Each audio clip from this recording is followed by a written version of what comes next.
Hola, me llamo Josepe y este es mi canal. Una de las películas que más miedo me daba de pequeño era Blancanieves y los 7 enanitos. Tenía pesadillas con la bruja, pero a día de hoy es el primer clásico de Disney y tiene muchísimas curiosidades. Se barajaron más de 30 nombres para los enanitos con su correspondiente personalidad, antes de quedarse con los 7 definitivos. En una escena se puede ver una zona del bosque a Mickey muy bien camuflado, no me preguntéis dónde está porque no lo he podido encontrar. Se dibujó una secuencia donde los enanitos agradecidos le construían una cama gigante a Blancanieves, se suprimió por falta de tiempo y no llegó ni siquiera a colorearse. Lillian, mujer de Walt Disney, y su hermano Roy intentaron disuadirle de no hacer la película, y la industria de Hollywood se burlaba de él llamado Proyecto La Locura de Disney. De hecho, su mujer le dijo que nadie iba a pagar nada por ver una película de enanos. Inicialmente Blancanieves no tenía las mejillas rojizas, fue justo al acabar la producción de la película cuando decidieron volver a coger todos los dibujos y pintarle unos carrillos con un tono más rojizo para darle un aspecto más tierno. El desarrollo del film de Blancanieves y los 7 enanitos empezó a principios de 1934 y Walt Disney lo anunció en el New York Times en junio de ese mismo año, pero hasta 1938 no sería estrenada. Shirley Temple hizo entrega a Walt Disney de 8 estatuillas, una grande y 7 pequeñitas honoríficas por la creación del primer largometraje de animación de la historia. Runco se ocupó de los derechos de las canciones de la película y Disney no pudo recuperarlos. En la ilustración de Blancanieves y los 7 enanitos participaron 750 artistas. La canción llamada Music in Your Shop, Música en tu sopa, fue escrita especialmente para la película, pero no se incluyó en la versión final. Para compartir su visión sobre la película, Walt Disney actuó todos los roles mientras le contaba la historia a los animadores. Antes de ser terminada, 750 artistas dibujaron más de 2 millones de bocetos. Finalmente, la película tuvo más de 250.000 imágenes diferentes. El esfuerzo es evidente, cada una de ellas es una obra de arte. Las chicas del departamento de tinta y pintura aplicaron verdadero maquillaje a los fotogramas de Blancanieves para darle un aspecto más rosado y realista a su piel. Durante la producción, Walt Disney mantuvo a un pequeño grupo de animales en un espacio natural del estudio para que los animadores tuvieran referencias reales. Sterling Howe fue considerado para ser la voz de Dormilón en inglés, pero en su lugar el papel fue para Pinto Colvin, el hombre que está detrás de las carcajadas tan particulares de Goofy. Louis Laverne, la voz en inglés de la reina y la bruja, consiguió crear el sonido áspero de la voz de la bruja quitándose los dientes postizos antes de leer sus líneas. Para crear la voz del espejo mágico en inglés hicieron que Moroni Olsen dijera sus líneas mientras usaba un marco cubierto con viejos parches de tambor por encima de la cabeza.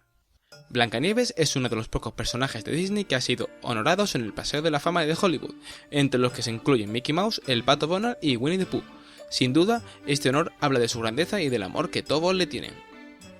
Y ahora vamos a contar un poco sobre la historia real de Blancanieves. Durante mucho tiempo se creyó que Blancanieves había sido concebida por el escritor italiano Gambista Basile en una antología de historia que decía así: Lisa, una niña de 7 años que, tras un accidente con una peineta mágica, entra en un estado inconsciente. Sus padres, desolados, le dan por muerta y la entierran en un ataúd de cristal, lugar en donde la joven, inexplicablemente, sigue creciendo hasta adquirir el cuerpo y las facciones de una hermosa mujer.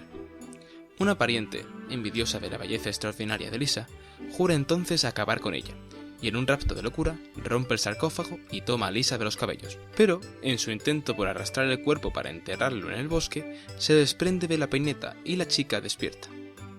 La historia se aleja de la original. Más tarde, los Grimm escribirían otra versión de la historia cogiendo esta de base y mezclándola con la realidad. Pues en 1729, María Sofía Carquenta Cántara von Herdt, hija del príncipe Philip Creston von Herdt y de María Eva von Herfonton, vaya nombrecitos, convivirán en el castillo de Logear, que es hoy un museo cuya principal atracción es un espejo parlante. El efecto se trata de un refinado juguete acústico muy en boga en la época.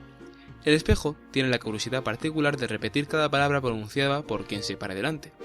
Más aún, sobre el marco puede leerse una inscripción que parece reflejar perfectamente la vanidad de la bruja, amor propio. Sorprendente, ¿no?